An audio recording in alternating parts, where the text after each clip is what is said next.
Today I'd like to make a follow-up video to the video I posted before about brass samples.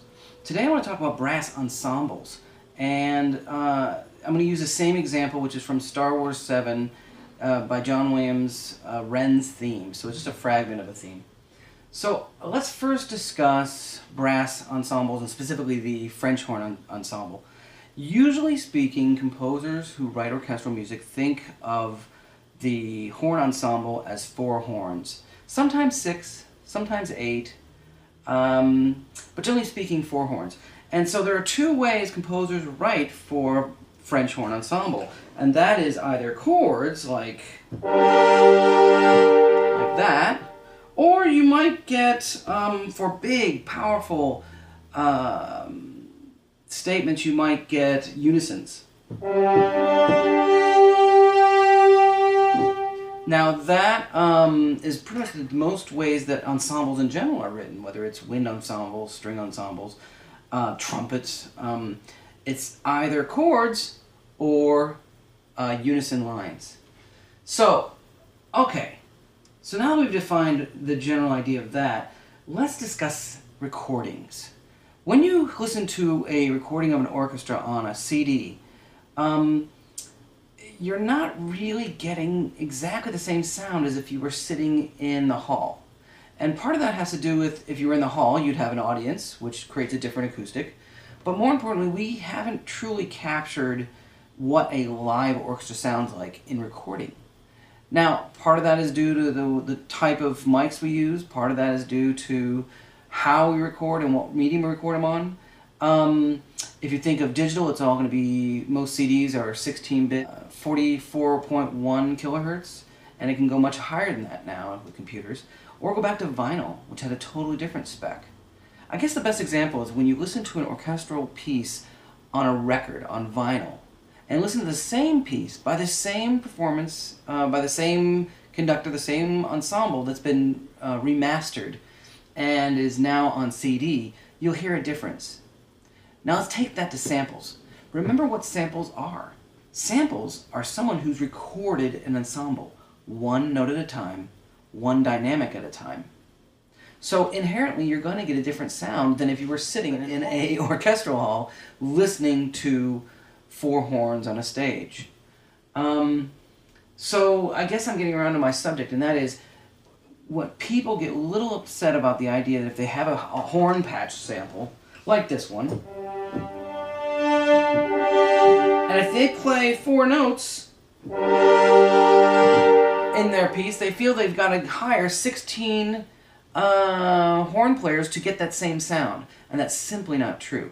Just because you use an ensemble patch that was 4 horns when it was recorded doesn't mean when you play a chord you need 16. The best way to think of this is use your ears first. Do what sounds best. And when you're working in film specifically, it's all about your ears. And it doesn't matter if there's a mathematical equation of there's 4 horns in this patch, so I've got to have 16 to make it sound right. That's totally bullshit. So think about what you're hearing. Use the tools that you need to get that idea out of your head and present it to other people that you're working with. And then worry about how you're going to record it.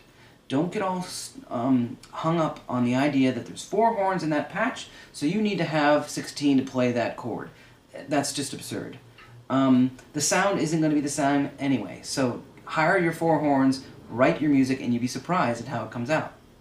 So let's go back to the sample example I used. I've taken that same piece and I've recorded it, I've done it with the horn ensemble patch by Berlin, and I've also done it with the 4 soloists. So it's exactly the same piece of music. One is the ensemble patch, played all the pitches, and the other is 4 soloists.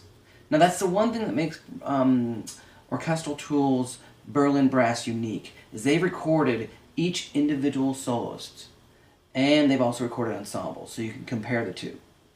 I guess one last note, if you write primarily classical music and not film music, then I do think that the Berlin orchestral samples are some of the best for that, because it does have every single soloist in their right chair in the ensemble recorded separately.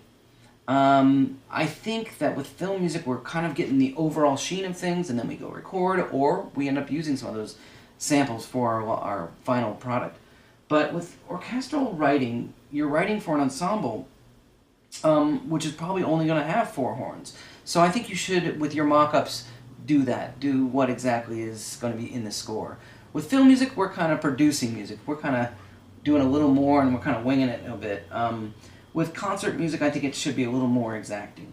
So, with that said, let's take a listen to the 2 versions of this John Williams piece. One with the 4-horn ensemble, and one with 4 solo horns.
Okay, there you have it. I think for me, it's all about the ears. Listen with your ears first, not with your eyes. If some sample library tells you they've recorded 4 horns, or this patch of music right now says 9 horns, fine. But ultimately, I need to use my ears on what sounds best when I'm producing music. What is the most powerful for what I need? What is the most, maybe gentle? But the point is I need to use my ears. Samples are a kind of vague photograph. It's not the same as going into a hall with 4 horns and recording. So keep all that in mind.